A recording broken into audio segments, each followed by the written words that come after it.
This is Sarah Meixel with CattleSite.com, and today we're here with Gary Vogel. He is a technical advisor at Elanco. Thanks for being with us today, Gary. Thanks, Sarah.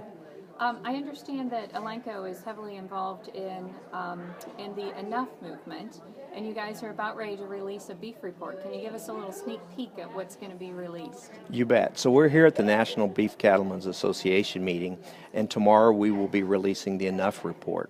Now, as we mentioned before, the Enough movement is about increasing awareness in animal agriculture. So tomorrow we will be releasing the report specifically related to beef. Now, as we've talked about the Enough movement, the one thing we realize is the world is moving to approximately 9 billion people in the next 35 years. And of that, 3 billion people will be moving into middle class, which creates a desire or a need for about 60% more food in milk, meat, and eggs. Now, what that means specifically to beef cattle production is that as we look at beef cattle production, currently, if we look at 2010 numbers, the average person around the world eats about 6.4 ounces of beef per week. In the next 35 years, by the year 2050, we expect that number to increase to about 6.8 ounces of beef per person per week. So as we look at the numbers and we try to tie the increase in global population coupled with the movement to middle class, we expect to see an increase in beef demand by approximately 40% over the next 35 years. Very good. And so what does that mean for cattle producers around the world? What's going to have to get? What's got to change? So what's really important to understand as we've done the math is that in order to supply that extra beef today, if we were to do nothing different, we will need an additional 710 million cattle around the world to feed the population in the year 2050. So if we look at what we have today, there are approximately 1.68 billion cattle and water buffalo in the world, and we have to take that up to 2.38 billion. Now, clearly, as we stop and we think about that, is that sustainable in a world when we're already using 1.5 times the amount of resources that the world generates each year? And where does that lead the producer? I guess where does that leave him? What's his next step? So the next steps are really somewhat interesting because we have to look at the beef complex around the world. And clearly here within the United States, we are very concentrated in that we're very efficient at what we do. And so a lot of the things that we do in terms of improving efficiency, most livestock producers in the U.S. already do.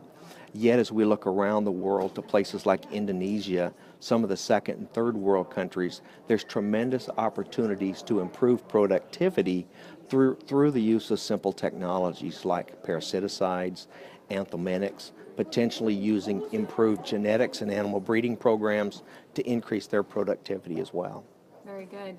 And so from a global standpoint, it sounds like the solutions are going to vary from different, because of the way cattle are raised differently in different parts of the world. Some of these solutions are going to be different based on where people are at and what kind of program or system they're working with. Absolutely, and I think that's one of the things that's unique about the beef cattle enterprise as a whole, is that the first thing we all have to recognize is the ruminant animal has the innate ability to use roughage and forage as its primary source. And so there are a lot of areas in the world where grazing animals are the predominant method of growth.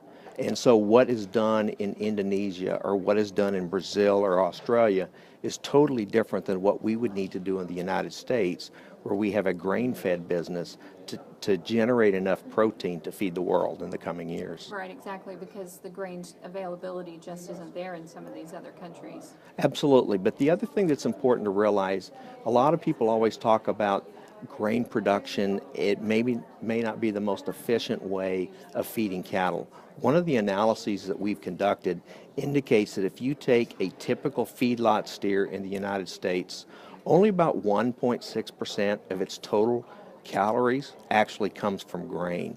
The rest through the life occurs out on grass. We typically take a yearling steer they're on grass for 12 to 18 months, and then they're only in the feed yard for 180 days. Right, right. And when we look at efficiency of production, to make a pound of protein, it takes about 13 pounds of feed. Whereas if we talk about an animal that's out on grass its entire life, it's typically about 26 pounds of forage or feed to make that pound of beef.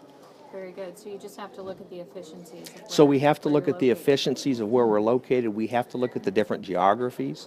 We have to accept that there are certain reasons why cattle are raised in different parts of the country for different purposes.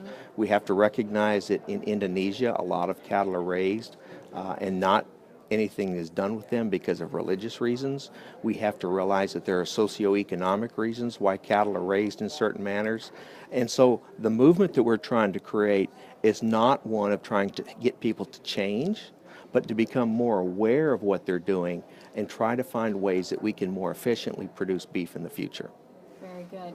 And so if people want more information on the Enough movement, where should they go to find that? So we would recommend that if you are interested in the Enough movement, go to the internet and type in enoughmovement.com, and on there will be an application that you can join the movement, and you too can become an advocate for animal agriculture. Very good. Thanks so much for your time today, Gary. You bet. This is Sarah Mikesell with thecattlesite.com.